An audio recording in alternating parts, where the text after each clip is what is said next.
Welcome to another episode of The Modern Hotelier. We are excited to bring this conversation with Ashley NeQuent, the Director of Product Strategy at Jonas Hospitality, to you.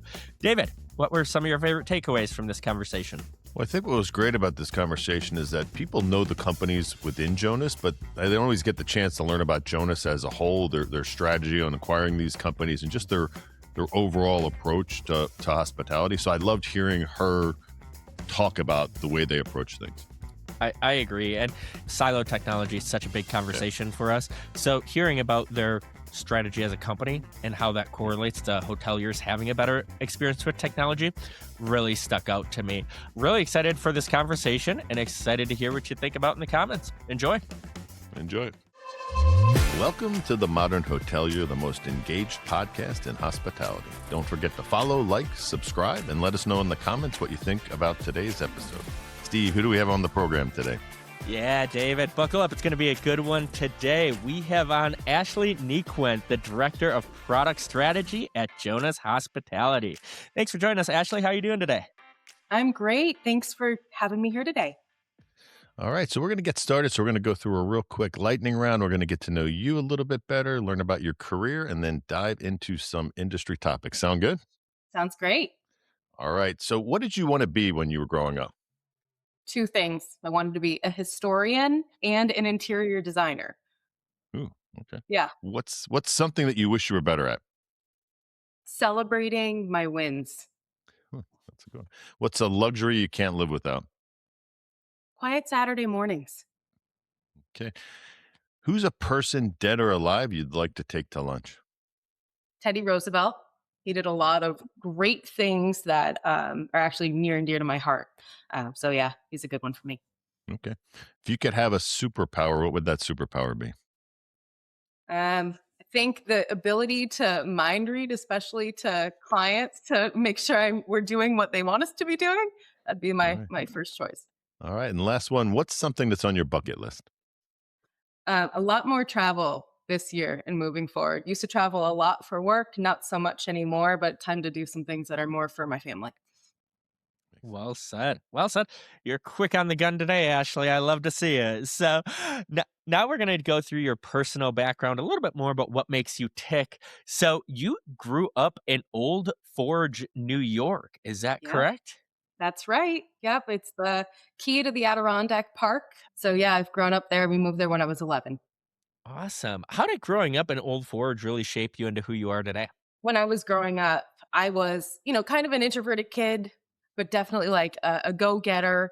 I wanted to do well in school and behaved well and all those kinds of things. And when my parents gave us the opportunity to move to the middle of nowhere in the woods in the Adirondack Mountains, my dad said to me, Ashley, would you like to be the most fashionable girl in school? And I said, yes. And what he meant by that was this K through 12, our school was 300 kids, all public, 50-mile radius of kids that we were getting from. I graduated with 26 kids in my graduating class.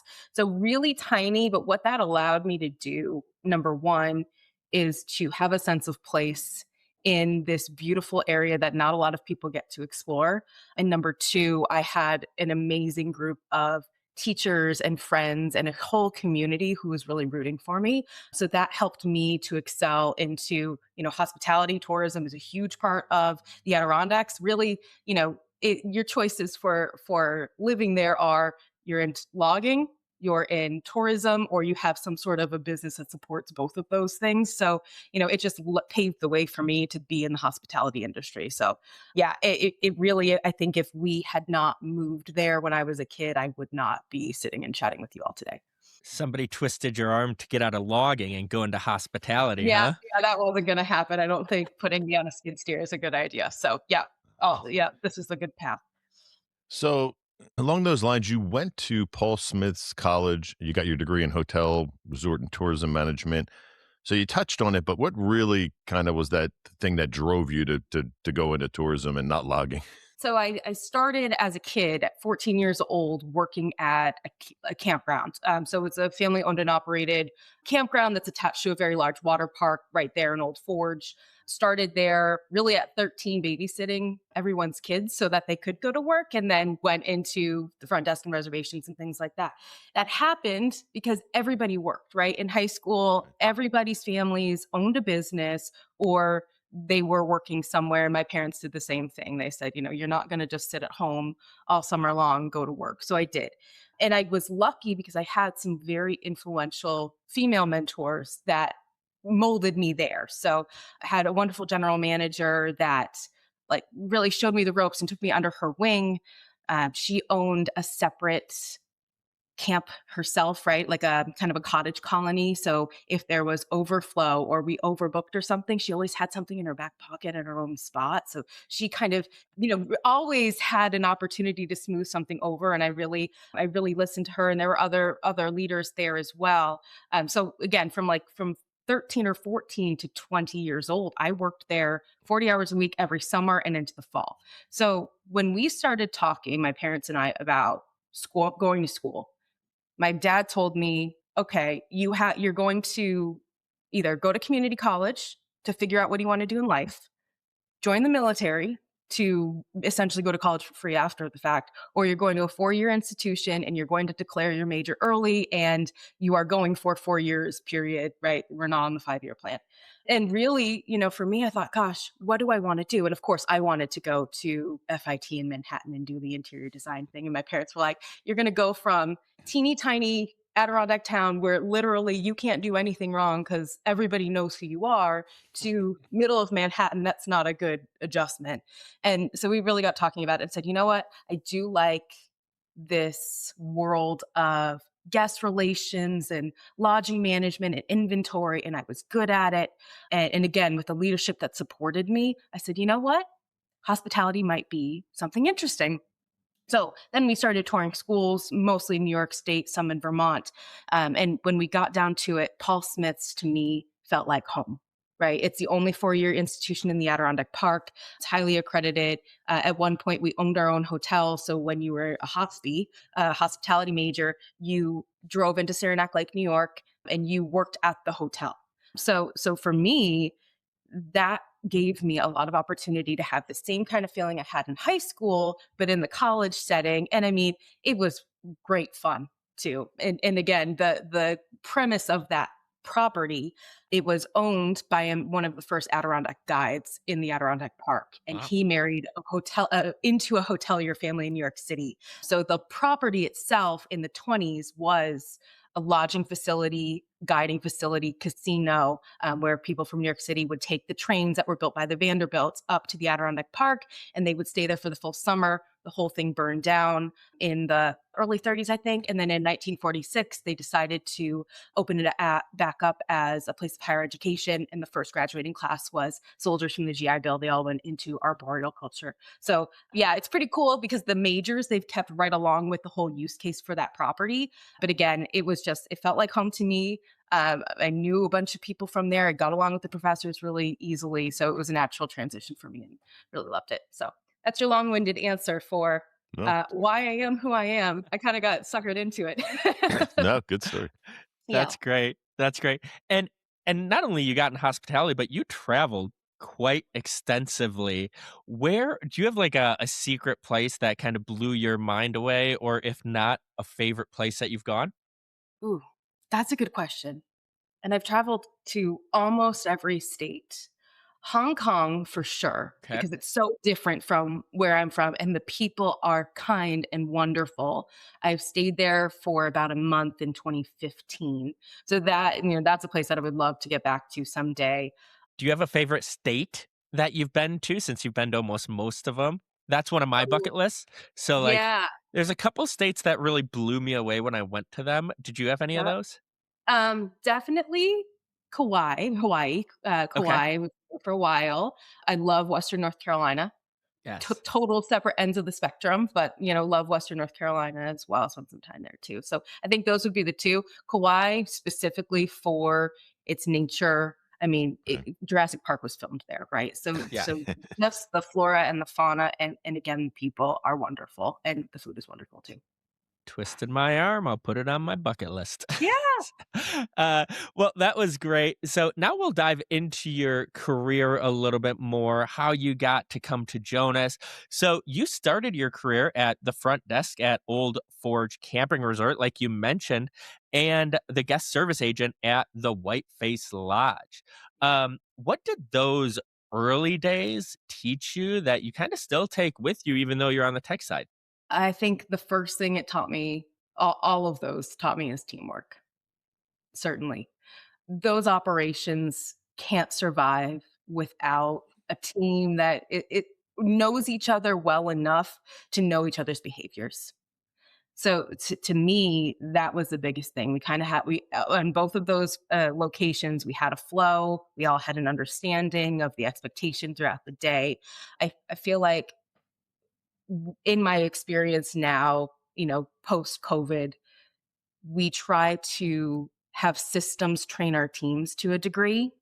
And back then, we trained our teams and we were like a well-oiled machine, I'd say, right? And you knew based on the day, based on the heartbeat of that day, what was going to happen, right? So if it was 11:30 and valet's on lunch right at the resort, well, maybe I'm on the shuttle and I'm bringing people into downtown Lake Placid instead of, somebody else. Or I know that housekeeping's going to call me at X time to tell me a flood of rooms are ready to go and things like that. But I think for me, the teamwork piece was huge in the kind of early days of being in the hotel world for sure. From there, you went on to Springer Miller. You Yeah. worked your way up to senior trainer.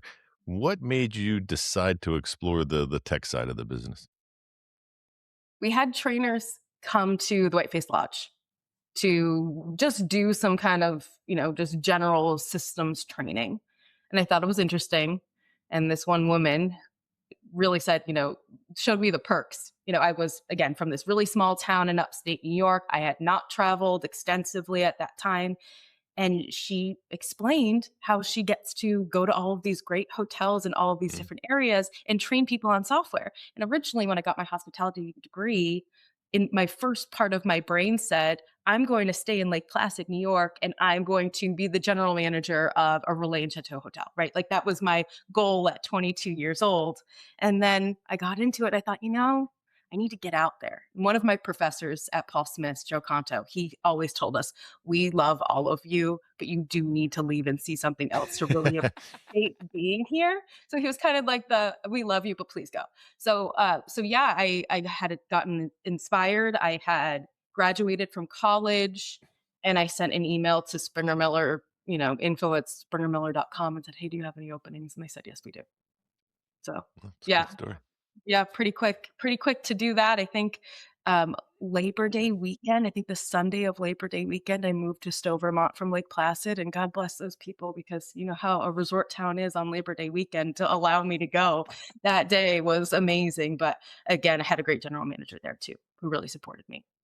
That's awesome. That's great. Mhm. You then went to Old Edwards Inn and Spa and then boomeranged back to Jonas Hospitality. What made you come back to Jonas? Great question. And it was really situational. I was working at Old Edwards Hospitality Group, wonderful experience there, great people. But I just got to a point where I needed to move home. I needed to go back to New York. And so my boyfriend at the time, now husband, we decided together that we were going to pack up our whole lives, move back to upstate New York, where my family's from. And really, we thought we would just figure it out. That was our plan was we would figure it out when we got home. And really, Rob Selwa, who at the time was the president of Springer Miller Systems, he saw that I was selling furniture on Facebook, and he said, "Hi, what are you doing?" And I said, "Great question, we're moving." And he said, "Once you are settled in, let us know." And they needed trainers, implementations professionals to come back and help do remote implementations of the Springer Miller SMS host property management system at that time. So yeah, I worked on a contract for about 6 months and really liked that. And I don't know that I was expecting to come back full time at that point in time. I think it was just an opportunity to do something that was comfortable for me. And I was doing implementations for a group that I knew very well. So it was, instead of just being on site with them, we were just on phone calls. So again, it's people I've known forever. And then, the opportunity came about to get into the sales world. So I took it. And, here we are almost 5 years later. Very Wow. cool. So, for those who may not be familiar with Jonas, can you tell us more about Jonas and tell people more about what you're doing at Jonas today? So, Jonas Hospitality is a group of essentially complementary companies. And our whole goal is to allow hoteliers to have options for best of breed solutions and all in one solutions kind of all at the same time. Our philosophy within Jonas is to acquire companies and hold them forever. So there's really no concern, from an employment standpoint as well from a hotelier standpoint of, losing this software, having to merge with another software solution because we are truly a buy and hold forever team. So Springer Miller Systems that I started out with in 2013 was acquired by Jonas Software in 2016.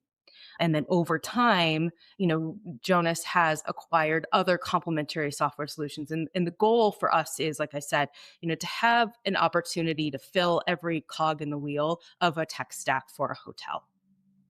The philosophy there is, first, we would like to own a company that solves a need. So we have a couple of property management solutions, spa and activity management solutions, budgetary and financial solutions. It kind of runs the gamut, and I have a whole slide deck all about that. If anyone's interested around, content management for online web design, all kinds of things. And again, the goal is to really, traverse across every element of the hospitality cycle here. So we know that's kind of our preference, is to have a sister company. So if someone calls Ashley and says, "Hey, X CRM system isn't really working for us anymore, and we're 6 months away from the end of our contract. What's your suggestion?" I have suggestions for you. And again, it might be a sister company. It might be someone that we integrate with, right? We have great partnerships with integrators too that, we don't own, but we've got those kinds of connections. And then lastly, if we have to build something ourselves, we'll do that too. So those are kind of the three levels of Jonas hospitality from that sector.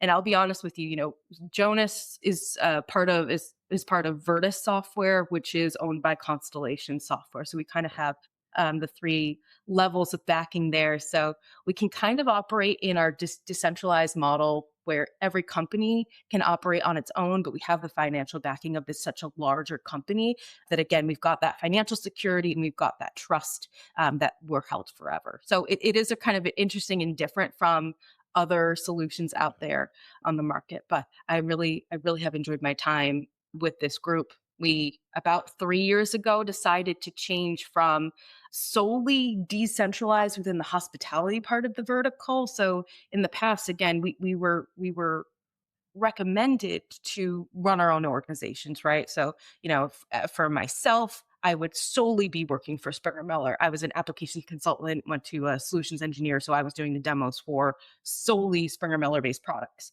Well, okay. Well, now we have a cloud based PMS system that's been out for a long time. Now they have similar features that they need to have done and integrations that need to be worked on and problems and solutions that they've solved that maybe we've not. Why don't we work closely together? So over time, these 11 or 12 businesses, we've all kind of made up this hospitality segment where, we share resources from a sales perspective. So now, again, you call my coworker and you say, "Hey, I'm interested in SpaSoft," for example. She doesn't have to connect you with anyone. She can get you into a demo right away, right? So we're kind of taking away all of those friction points that sometimes makes companies hard to buy from, right? Where we're Hmm. taking those barriers away. So it is kind of an interesting strategy. Right. My role, I came into January 1st as the director of product strategy. And that's a lot of what I'm doing is, again, taking away the friction points and the barriers to be successful within our brand and our organization. So I've kind of picked up products over time as a solutions engineer where, I used to demo again, just for Miller, then it was Spellsoft, now Quorum and all of our other solutions to a point where I've got the product knowledge and the backing. We know where these products need to go for future growth, and I can help us get there. And we talk about silo technology so much on this podcast. So Yeah. having that ecosystem of technology partners and sister companies that you can recommend to make sure, those hoteliers are going to get a good service is Mhm. I love that business model. So kind of Absolutely. goes into our next section here, the thought leadership section. Yeah. And, what you're just talking about is a great follow up to this question. So, like you just were talking about, Jonas Hospitality has assembled a family of complementary brands from the PMS to spa, marketing, and distribution. What's the strategy behind bringing kind of these best of breed solutions together under one umbrella? And what are some of the most beneficial reasons for hoteliers to work with you? We want to make sure, like I said before, that the operations of a resort or hotel don't have friction points. And that might be just an integration, but I feel like the customers that I talk to every day or every week, sometimes they need more than just a point of sale integration that shows data on a folio, right? They need a deeper level of data aggregation to a point. They need to know their customers better, and they need to know how to bring with their existing operations to the next level. And a lot of the time, that means the tech stack has to change, right? Sometimes I feel like a lot of the time you are sold into your primary product, which a lot of the time we focus on PMS so much, right? Now, now you've kind of siloed yourself in a way. So now you have what are the systems that this PMS can connect to, and what can it do well and what can it not do well. And then all of your other opportunities for ancillary revenue could be hindered potentially because of the selection you made with this one choice. Then that's a challenge that I'm sure you've talked about over and over again. It's not new news. And our goal of bringing these best in breed solutions together is to break down that barrier. So we will go out and evaluate what kinds of systems and what kinds of integrations and what kinds of data aggregation work the best for our solution set. Now, I will also kind of put a caveat to that to say, if you really love some system, again, like if you chose to not use one of our solutions and you want to bring in your own, absolutely. Again, we don't want you to have a friction point within your operation. So our goal is always to, yeah, bring the best of breed solutions together, whether it's, again, something we own, something we integrate to another trusted partner.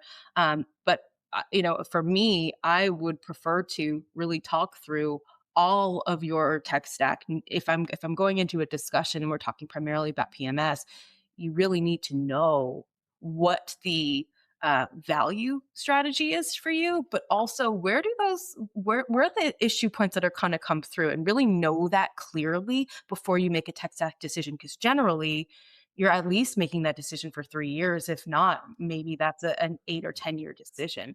So for me, that's the benefit is you're not just getting someone who's just going to sell you this transactional piece of software. Now we're really kind of thinking about the whole, not just the part. So while you're replacing systems and coming into a hotel, what are some of the common mistakes you see that they've made with their current vendor that leads them to switch to Jonas? And I think a lot of the time, the mistakes that are made are two things. Number one, maybe you thought you heard a yes, we can do X thing that might not happen. That's one. In my opinion, we're becoming more and more transactional in terms of the property management solution, especially in like the limited service and the mid scale, right? Where it's a subscription. It's something that you're going to use for X number of years or X number of months, and then you're going to rip it out and try something new, or something else comes on the market. And again, because the solutions are fast to develop, they may claim they have something today and maybe they don't. Or again, maybe you heard it, in the proverbial, maybe you made an assumption and that's no longer true. So that's one thing that we hear occasionally where maybe we just didn't make a decision. We didn't make a decision based on the function. We made that decision based on the price. Right. There's a very big difference between price and value. And usually that doesn't become clear until you're too far down the road. Hmm. Makes sense. And then I think the secondary is understanding that solutions and technology affects many more people than just the primary stakeholders a lot of the time in the resorts. There's a trickle down effect that generally happens when your tech stack doesn't talk to each other well enough for the resort experience. And we do so much administrative work to rectify that problem if the choices of the tech stack might not have been the right choice, that you kill your staff. Right. Hmm. I've gone to properties where they'll have some sort of standard operating procedure, and all they're really doing is copying, pasting data from one system to another system. And it's hours of labor that we could be utilizing in a much better way. And I'm not saying taking away hours from people. I'm saying let's use those hours to bring our resorts and our guest satisfaction to a different level. I think a lot of the time when I see that, people are just exhausted and bogged down with this administrative work, and how can we resolve that? I think technology can help a lot of that. But again, we have to understand, what are they doing right now and why are they doing it? Some people will say, "Oh, I've been doing this copy and paste for 12 years and this is my standard operating procedure." And it's kind of like, this is my golden egg and don't take it away from me. And we have to help educate to tell them it's okay to let a system, once you trust it, because I think trust is hard for folks when it comes to technology sometimes. Once you trust it, to let a system do all of that work for you, you need to understand how it works so you gain that trust. But once you do, again, let's take that time and allow your team to do something valuable with it. Agree 100%. And I want to dig a little bit deeper on that. Uh, how do you build almost a single source of truth? We'll say, Yeah. when you have these systems that don't really talk to each other. You have to layer up. You have to go a level above all of these operational systems. Think about it. I mean, I think about I came from a resorts world, right? I came from these Right. properties that have a really high ADR and a really high RevPAC. And the lodging portion, which again, you can book a hotel room online anywhere, but can you book other things online? Not necessarily. And same with the data, right? I have to call to make a spa appointment, but I make a lodging booking online and they don't have my information. And maybe they do a lookup and they can verify my email address because the integration between the two systems is smart enough. But you still have to tokenize my credit card data. Mhm. Why? Same with, again, all of these departments have all of these systems that don't talk to each other, and you don't really paint a full picture of that guest, their spend, their loyalty to you. So you have to you have to kind of aggregate the data on a higher level, right? And we talk a lot about customer data platforms. I don't know if that's something that you all are talking about Yep. often now, but the customer data platform is becoming more and more important, and to me, it's even revealing itself more and more to me. Things like the standard data, right? Name, phone number, email address, those kinds of things. That's kind of the standard bar across the board. And yes, most of the CRM solutions are getting those things. But how do you then pull in an allergy that's appropriate for housekeeping and for spa? How do you get those, what we call GPRs, guest problem resolutions, and get them to a higher level so people are not doomed to repeat things? There's much deeper demographic tools and things of that. But the other piece to it is, yes, we can aggregate that data into a customer data platform, a CDP. But if it just sits there in a data lake and doesn't do anything, what's the value to that? It has to talk through each of these systems too, right? It has to push the data back down to those systems so we're all on the same page. I've had a few experiences recently where I went to a spa in a hotel that was connected, part of the hotel. but just like you said, fragmented systems, it didn't seem like a hotel experience. It seemed like two completely different experiences. Another one I just had that had a restaurant connected to the hotel, but I couldn't order room service and I couldn't get food delivered to my room. I had to go down. It's two completely separate experiences Mhm. that don't really, in my brain, correlate to the hotel experience. Right. And in that way, either again, you're doing a lot of administrative work to make the magic happen, or you have that kind of experience, and that's the reverse of what we're all trying to do. Exactly. Exactly. Yeah. Yeah, so definitely that's kind of, always been in my head too. The amount of labor hours I would sit with heads of departments reviewing arrivals reports.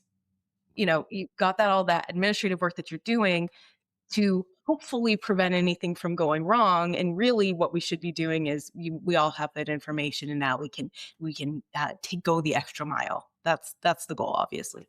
100%. Yeah. So digging deeper. So how does that unified data change marketing performance beyond Mhm. just the vanity personalization? Yeah. I think when your tech stack is connected on the higher level, you have much more data to segment. So that's number one. And you can really drill down into, again, not just the lodging portion that I think we play into for most of the CRMs today. Now we can drill into, why are people coming specifically, right? Yes, there's group business versus leisure visits. And all of the other elements that traverse around a resort experience. When you are trying to advertise to everyone, you hit unsubscribes, right? For Right. me, I'm not a golfer. Wish I was. That'll be a goal for 2027 probably. But if one of my clients says to me, "Hey Ashley, we have this tournament coming up," I'll say, "Well, we're glad to sponsor, but I'm not going to be there. Like I'm not going to be on the green. Maybe I'll be in the wine tent or something, right?" So how do you go from when you have this kind of increase of the data that you can help to segment that's directly with a guest messaging solution or a CRM solution, you're more likely to attract people to the things that you want them to come to, right? And really target them and set and subscribe. And then the other kind of piece to that is, how do you become easier to buy from? Well, you have this data, so why don't we curate an ideal itinerary for a guest, and all they have to do is say yes. So that's kind of the powerful things that we can do when you're aggregating your data above your standard operational systems and your transactional systems, where all of these large language models and the AIs, they're already aggregating that data for us to a degree. Well, just like, ChatGPT, you can go online with booking.com and say, "Hey, I want to stay in Washington, DC next weekend. And, this is what the price point I'm looking for." And it'll shoot that out for you. Shouldn't we at a resort be able to say, "Hey, I want to come to this resort or this property for 4 nights, and I'm coming with my family. And here's the things that we want to do during our stay," and just have that shoot on an itinerary for you. Those are the kind of things that we need to progress to, and we're getting within Jonas Hospitality. So it's an exciting time over here. The things that our development teams have been able to do, even just over the last 6 months, have been quite incredible. That's awesome. Great. Yeah.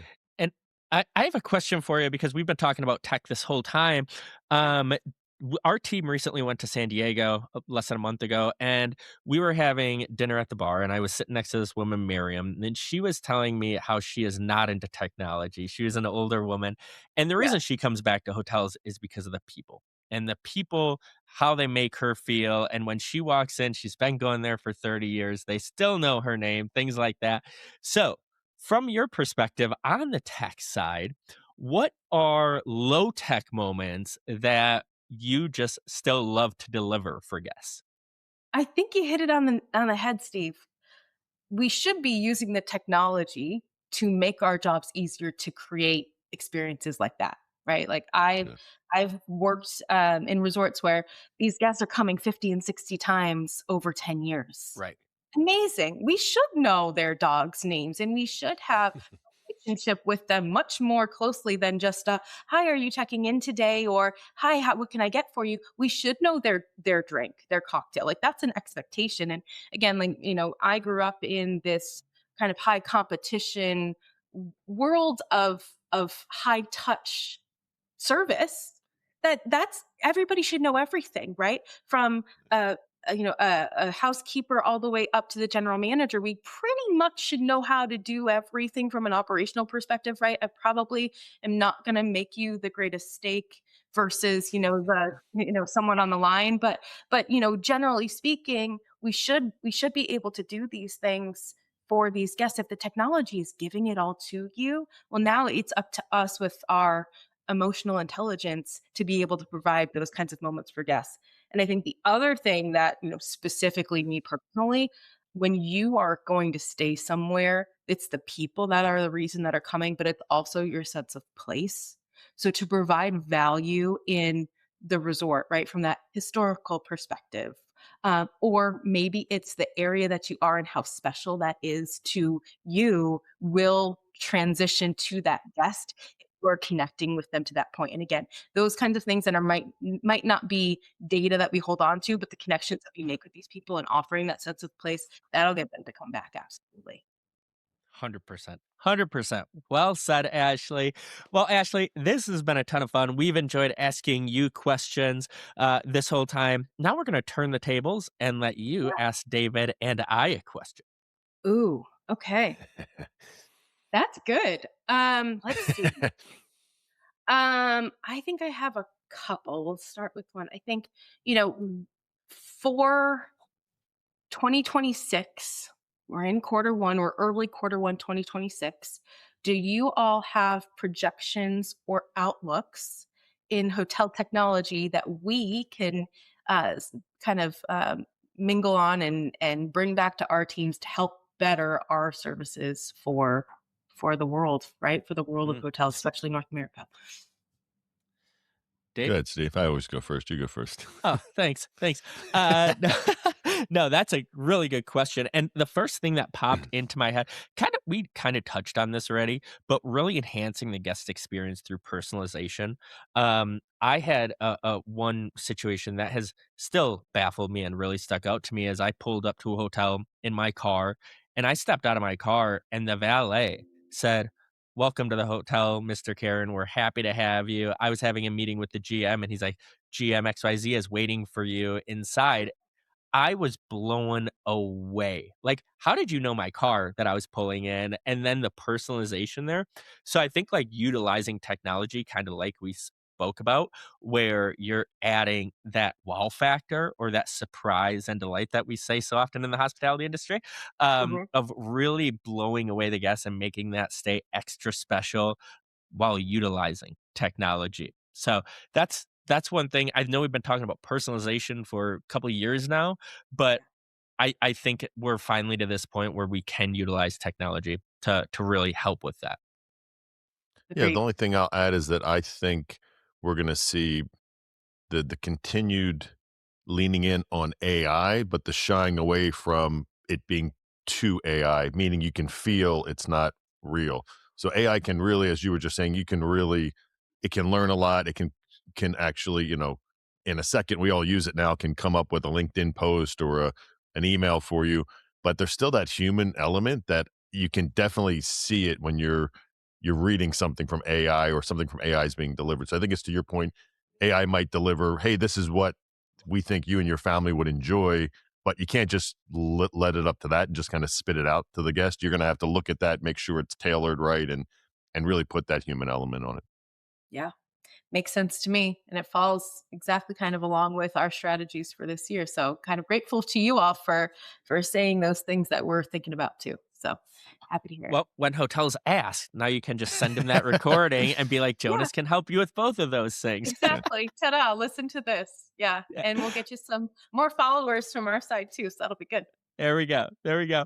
Well, this has been great, Ashley. We've been asking you questions this whole time. So now we're going to turn it over to our producer, John. He's going to ask you one more question before we get you out of here. Okay. Okay. You said something earlier on in the episode that really hit me because it's something I felt but didn't really have the words for. You said we now try to have our systems train our team, meaning like maybe there's a less hands-on approach or person to person approach to training on property and things like that. Yeah. And maybe that's we've lost some elements of the level of hospitality because of that. And we're only moving towards more systemization, or trying to, with AI and technology and all of these things. As somebody who has trained people a lot and worked on property, how do you see these two things working hand in hand to, like, yes, lean on our systems, use the technology, but like we still need to be in the trenches with somebody that we're working with and training up to make sure they get the proper training? I think it's twofold. I think number one, leaders have to have the heart of a teacher. That's my number one. When you're sitting behind a computer desk all day and your job is to aggregate data, we have tools for a lot of that now, right? There's a lot of BI tools and things like that. You don't have to run so many reports, right? You should free yourself up to promoting your staff. The other thing too is, I think a lot of us talk about hiring for emotional intelligence. We can train the systems, right? If we dedicate the time, we can train any system. But I think it is the responsibility of the leader to do those two things, right? Identify those who have the emotional intelligence to support the goals of the operation, and to have the heart to train as if you're representing that property, right? And I think the other thing too is the intrinsic empowerment to not be so bogged down by standard operating procedures, that we're allowing the staff to do the surprise and the delight, right? And yes, I think a lot of the time we get into the minutia of the standard operating procedures and the pieces that we have to sign, and you'll get written up, or those things. But if you break down a lot of those barriers and allow people to have a little free thought, I think it goes a long way. Yes, I think nowadays I hear a lot of calls where people will have requirements from us that are basically systemizing their SOPs within a technology stack, and sometimes they're valid. But again, I think thinking about how does your operation work well, and what are your guests expecting, and how can you empower your staff to do just that? That's huge in this day and age. That's great. Well said. Well, that does it for another episode of The Modern Hotelier. Ashley, this is where you get to let people know how they can get in touch with you, how they can learn more about Jonas. Plug away. Great. Thanks. So we are on LinkedIn, Jonas Hospitality, jonashospitality.com. My name is Ashley NeQuent. I'm on LinkedIn as well. So feel free to follow any or all of us, and reach out to me for anything that you need. Well, that does it for another episode of The Modern Hotelier, hospitality's most engaged podcast. So whether you're watching or listening, we appreciate you and hope to be with you again soon. Thank you, Ashley. Thanks, everyone. Thank you. You made it to the end of The Modern Hotelier. Thanks for watching or listening. The Modern Hotelier is produced by Modern Hotelier Media. Make sure to like and subscribe if you're listening on YouTube, or subscribe wherever you get your podcast. If you know a good guest, sponsor, or have media needs, feel free to reach out to us at hello@themodernhotelier.com. Thanks and have a great day.